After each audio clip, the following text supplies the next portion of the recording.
When I told my parents I had cancer, they said they were too busy. We're at your cousin's wedding. Can we talk later? That's what they said while I stood in the hospital parking lot, holding the diagnosis in my hand and fighting the urge to scream.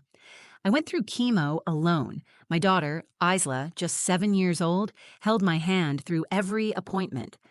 Then months later, my parents messaged me asking if I could help pay for Marielle's honeymoon, the cousin whose wedding they chose over my life.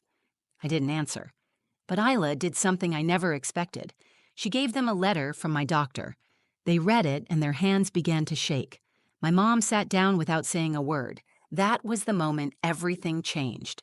Before everything fell apart, my life was quiet. Predictable, even.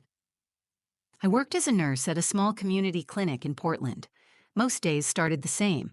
I'd wake up around 6, make breakfast for my daughter Isla, then bike to work in the early morning light. My shift ran from 8 to 4. I spent my days taking blood pressure, calming anxious patients, holding hands through hard news, and reassuring young moms who weren't sure what they were doing.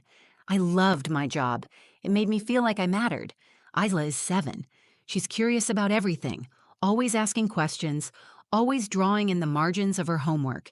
She loves frogs, hates socks, and once told me she wants to be a scientist who invents a color no one's ever seen before. She's also the only person I've ever met who can tell when I'm lying just by looking at me.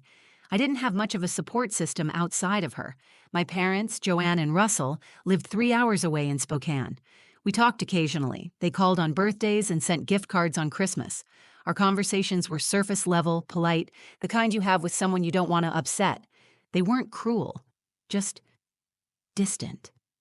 My mom always seemed more invested in what my cousin Marielle was doing, what she wore to her job interviews, who she was dating, how much she spent on her wedding dress.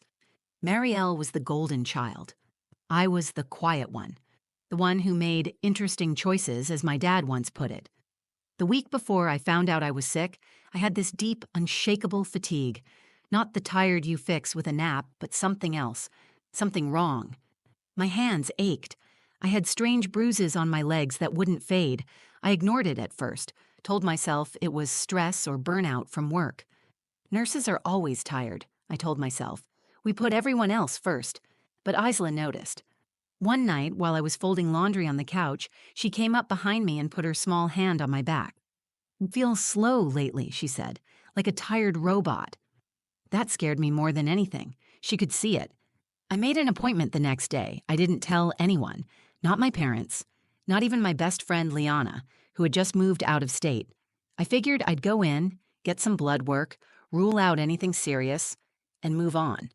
But the doctor didn't like my numbers. He ordered more tests, then a biopsy. The day they told me it was lymphoma, I was alone in a sterile room with a clipboard in my lap and a nurse who kept asking if there was someone I could call. I walked to the parking lot in a daze and sat in my car for a long time, just watching the condensation build on the windshield. I didn't cry. I didn't feel much of anything except cold. I called my mom. She picked up on the second ring. I told her the words, exactly as the doctor said them. "It's lymphoma, stage 2. Her voice didn't change. I heard music and chatter in the background. "Oh, Sarah, we're at Marielle's wedding. Can we talk later?" I didn't know what to say. She didn't wait for an answer. The line went dead. That was the moment I understood I'd be doing this on my own. Over the next few days, I tried to find my footing.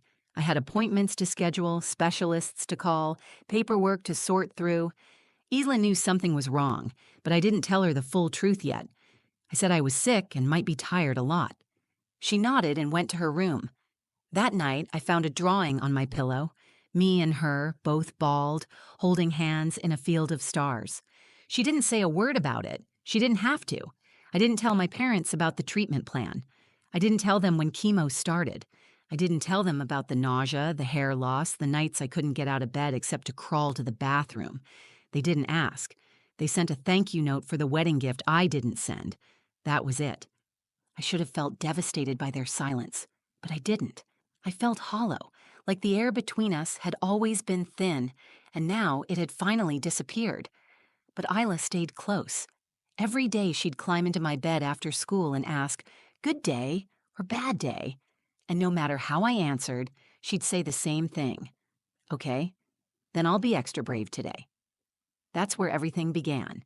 In a tiny apartment with a sick mom, a brave little girl, and a silence on the other end of the phone that told me I was on my own.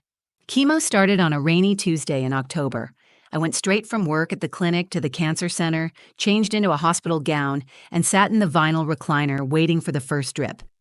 I had spent the morning giving flu shots and checking vitals for patients who didn't know I was about to become one myself. The irony wasn't lost on me. The nurse inserting my IV asked if anyone would be joining me. I told her no. She paused, nodded, and taped the line down gently. She didn't ask again. I respected that. It was easier not to explain. The first round wasn't the worst. It was the anticipation that broke me. Sitting still while poison dripped into my body, wondering how bad it would get, thinking of Isla at school, hoping she had remembered her library books. I stared at the ceiling tiles and focused on my breath like I taught my patients to do during panic attacks. Inhale, hold, exhale, repeat. Afterward, I picked Isla up and pretended everything was fine. She climbed into the back seat and told me she got to be line leader. I smiled. My lips felt like paper. At home, I vomited so hard I burst a blood vessel in my eye. Isla waited outside the bathroom door holding a glass of water and her favorite stuffed frog, Henry. She didn't say anything. She just handed me the frog and helped me back to bed. I couldn't eat for 2 days. My parents didn't call. Not once. I had texted them the day after the diagnosis, just a short message. It's lymphoma, starting treatment next week. I'll keep you updated. I never got a reply. Weeks passed. Nothing. Meanwhile, I tried to maintain a sliver of normal. I worked part-time when I could. I cleaned when my body allowed. I packed lunch for Isla and walked her to the bus stop unless I was too dizzy to stand. On those mornings, she stood beside the couch and kissed my forehead before heading out the door. "Be brave, Mom," she'd whisper, as if she were the grown-up and I were the child. One afternoon, I opened my email during a brief stretch of energy. There was a message from my mom. Subject, a favor body. "Hi, sweetheart. Hope you're feeling okay. Marielle and Jordan are trying to plan a honeymoon to Santorini but are a little short on funds.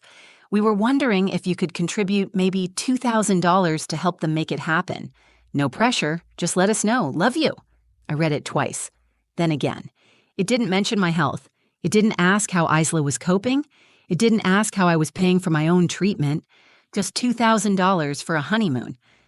I closed the laptop and stared at the wall for a long time. Not angry, not sad, just stunned. That night, I couldn't eat. My skin felt too tight, like I was wearing grief instead of clothes. Isla noticed right away. "Was it a bad day?" she asked. "Just a tired one," I said. She sat next to me, silent for a while. Then she said, "Do Grandma and Grandpa know you're sick?" I told them. Did they forget? I didn't know what to say. Maybe they didn't want to remember. She got up and disappeared into her room. When she came back, she was holding one of my hospital papers. It was a follow-up letter from my oncologist, describing the last round of chemo and my progress. She held it carefully like it might break. "Maybe they need this," she said. I didn't want her to carry that burden. I told her it wasn't her job to fix things. She nodded, then tucked the letter under her pillow. The next few days were quiet. I focused on resting. Isla colored at the kitchen table and kept the volume down without me asking. One morning, I walked into the living room and found her writing something with her school pen, the one with the little star topper. She folded a paper and slid it into an envelope with the letter from my doctor. "Are you mailing that?" I asked. She looked up. "They need to understand." I didn't stop her. The conflict wasn't just the cancer. It was the silence, the choice my parents made to turn away, and the impossible strength my daughter found in the middle of it all. That was when I realized something had to change. I couldn't keep pretending their distance didn't hurt. I couldn't keep carrying this story alone. I didn't know that Isla had actually mailed the letter until it was too late to stop her. It happened the following week. I had just come home from a particularly rough treatment session, one that left my bones aching like they were trying to escape my body. I walked into the kitchen, still wearing my clinic scrubs, and saw her carefully licking the corner of an envelope shut. "What's that?" I asked. "The letter," she said, "and my note." I sat down slowly, knees weak. "What note?" She reached into her backpack and pulled out a piece of lined paper. Written in her uneven handwriting were the words, "Dear Grandma and Grandpa, Mom is very sick. She told you. You didn't help. Here's her doctor's letter. Maybe you'll believe it this time. From Isla." I should have stopped her. I should have told her that it wasn't her responsibility to carry my hurt. But I didn't. I didn't have the energy to explain why what she was doing was both too much and also the bravest thing I'd seen anyone do in my life. "Did you already mail it?" I asked. She nodded. "Yesterday. I walked it to the blue box by the market after school." I looked at her. Just looked. She was sitting at the table with crayon stains on her sleeves and her knees swinging above the floor. My child had done what I hadn't been able to. She had refused to be ignored. That night, I lay awake thinking about my parents, about all the ways they had chosen distance over presence, about the years of feeling tolerated instead of cherished. I thought about how quickly they picked up the phone when it came to weddings and holidays, but how silent they were when their daughter's body was breaking down in a hospital chair. I thought about the email, about the request for money, about how my mom had written "love you" at the end, like that made it normal to ask for help funding a honeymoon while I was losing my hair in clumps on the bathroom floor. And I thought about Isla, how she watched everything, how she was learning what love looked like, not just from me, but from how others treated me. Something hardened in me that night, not in a bitter way, but in a way that said, enough. Enough waiting. Enough silence. Enough hoping they would become different people. I couldn't change them, but I could change what I allowed into my life. The next morning, I called out sick from the clinic. I didn't tell them why. I needed the space. I sat at the kitchen table and wrote out a list of bills: rent, utilities, prescriptions, copays. I totaled them. Then I opened my email, went back to my mom's message, and typed a reply. "Hi, Mom. Thanks for checking in. I'm unable to help with Marielle's honeymoon expenses. I've been using every dollar I have to cover treatment. You haven't called once since I told you I had cancer. That hurts more than I can explain. Isla has noticed. She mailed you something." I didn't stop her. "If you read it and you understand what you've ignored, I hope you'll reach out. But don't ask me for money again. Sarah. I didn't sign off with love you." I hit send and closed the laptop. My hands were shaking, but not from weakness, from adrenaline. For the first time in months, I felt like I had taken something back. Not control exactly, but clarity. That day, I didn't wait by the phone. I didn't check my email. I didn't pace around hoping for a response.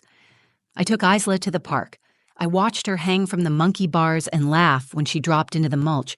She didn't mention the letter again. Neither did I. The turning point wasn't dramatic. It wasn't a shouting match or a phone slam down. It was a choice, a quiet, powerful one. I stopped begging people to care. It's strange how something shifts when you stop reaching for what has always been out of reach. You start to see what you do have. You start to honor who stayed. For me, that was Isla. That was enough. I didn't know what my parents would do with the letter. I didn't know if they'd even open it. But I knew this. Whatever happened next, I wasn't going to be silent anymore. 2 weeks after Isla mailed the letter, my Aunt Lena invited us to a family brunch. She called on a Saturday morning and said, "It would mean a lot if you came. Everyone will be there." Everyone meant my parents. At first, I was going to say no. I had nothing to prove, no desire to sit across a table from people who had looked the other way when I needed them. But something in her voice made me pause. Not guilt, just a quiet honesty. She wasn't asking for them. She was asking for Isla, for me, for a family that still had gaps to close. So I said yes, not for them, for myself. The morning of the brunch, I put on a clean blue blouse, the one that still fit right since chemo. Isla wore a yellow dress with little sunflowers along the hem. She packed her favorite book in her backpack and told me, "In case I get bored from grown-up talking." We pulled up to Aunt Lena's house, a modest ranch-style home on the edge of a cul-de-sac lined with tulips and trimmed hedges. Inside, the dining room was already full. My Uncle Bob was slicing bagels. Marielle stood near the window, laughing softly as she scrolled on her phone. I scanned the room and saw them, my mother and father, standing near the kitchen island.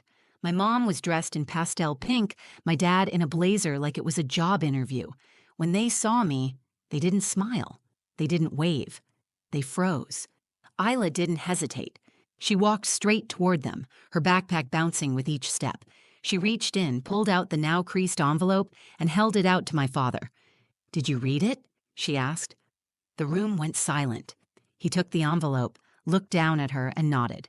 His face lost color. He opened the flap slowly, like he already knew what was inside. He pulled out the letter from my oncologist, the one with my name, diagnosis, treatment history, and prognosis typed in clinical language. Then he unfolded Isla's note. He read her words, hands trembling. My mother took it next. She read it without speaking. Her eyes moved slowly across the page. Halfway through, she sat down at the nearest chair. Not dramatically, just as if her knees had decided they couldn't hold her up anymore. No one said a word for a long time. When my mother finally looked up, her voice was barely above a whisper.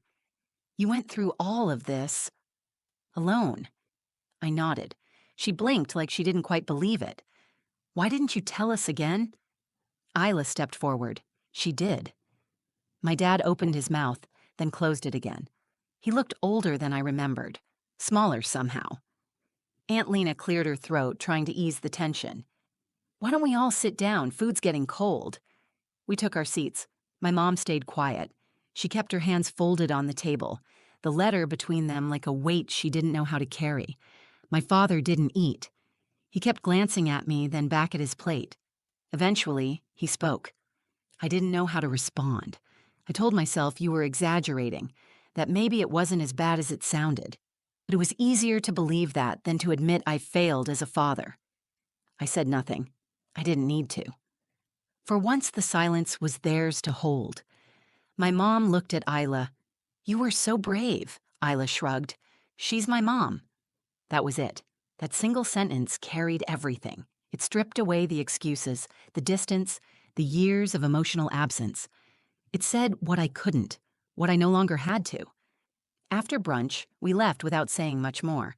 No dramatic goodbyes, no promises of change, just a quiet parting in the driveway. As we buckled into the car, Isla looked over at me and asked, "Are you okay?" I looked in the rearview mirror, took a breath, and said, "I think I will be." What changed that day wasn't my parents. It was me. I saw their shock. I saw their guilt. But more than that, I saw my daughter standing there, fierce and calm, unshaken in her love. The truth had been read, out loud, in front of everyone. For the first time, it wasn't dismissed. It was received, with trembling hands and lowered eyes. That was the moment everything changed, not because they apologized, but because I stopped waiting for it. In the days that followed the brunch, I didn't hear from my parents. No apology, no long message, no phone call. At first I thought I'd feel gutted by the silence, but I didn't. I had already lived through the worst of it. The hardest part wasn't hearing nothing. It was realizing I had expected anything in the first place. I had been holding space for their love like an empty chair at a table, hoping they'd arrive. But now, the chair was gone, and I didn't miss it. 2 weeks later, an email came from my mother. No subject line, just 5 lines of text. "We read the letter again. We didn't know the depth of what you were going through. We're ashamed. We hope one day we can talk, when you're ready." I didn't reply, not because I was angry, but because I was tired. Not just from the cancer, but from carrying the emotional labor of a relationship that had always asked me to reach farther than they were ever willing to meet me. That fall, I went into partial remission. My doctor said the signs were promising. My body, slowly, was fighting back. My hair began to grow in patches. My appetite returned. I could walk up the stairs without needing to rest. And every time I felt stronger, I saw Isla watching me with pride in her eyes, like she had known I'd get here all along. She started leaving notes for me in the most unexpected places. One tucked into the mirror, "You are strong." One inside the cereal box, "You are my favorite person." One in my clinic bag, "Even on bad days, you shine." She had become my mirror. Every bit of love I had poured into her, she poured right back. I returned to work part-time. The clinic welcomed me like I had never left. My coworkers gave me space when I needed it, and laughter when I didn't know I needed that too. Patients hugged me when they heard what I had survived. One of them, a young mom, asked how I kept going. I told her the truth. I stopped waiting to be loved the way I deserved. I started loving myself like I'd always wished they would. One Saturday afternoon, Isla and I were sitting on a park bench with ice cream cones dripping down our wrists. She asked, "Do you think Grandma and Grandpa will try again?" I took a breath before I answered, "Maybe." "Will we see them?" "Maybe," I said, "if they show up differently." She nodded like that made perfect sense.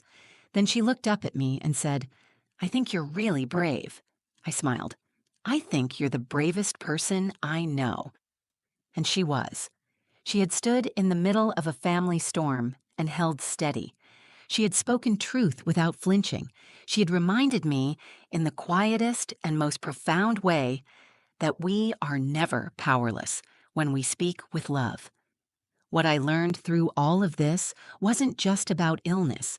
It wasn't just about parents who couldn't show up. It was about who did. It was about the quiet strength of a child, the stillness of survival, the dignity of choosing yourself over and over again when others do not. I used to think family meant blood. But now I believe family is built in actions. It's the people who see you without needing to be asked. It's the hand that reaches out before you fall. It's the child who carries your truth when your voice is too tired to lift it. If you've ever been abandoned, overlooked, forgotten by the people who were supposed to love you, please know this: their failure is not your reflection. You are not too much. You are not too quiet or too complicated or too demanding. You are not invisible. You are worth the phone call. You are worth being sat beside. You are worth being believed the first time. And if you never get that apology, I hope you find something better. Yourself, whole and unshakable, standing in the aftermath with your head high and your heart intact. That's what I found. And I'm still here. If this story touched you, if you've ever felt alone during something you shouldn't have had to face by yourself, I hope you know now you're not alone. There are people out there who will stand with you, even if they're not the ones you expected. And sometimes it takes one brave person, like a child handing over a letter, to remind the world what love is supposed to look like. If this video meant something to you, please like it. Share it with someone who might need to hear it and leave a comment below. I read every single one, and your words truly matter. And if you want more real stories about healing, family, and the moments that change everything, subscribe to the channel and hit the notification bell so you never miss one. Thanks for being here. Take care of your heart. You deserve that.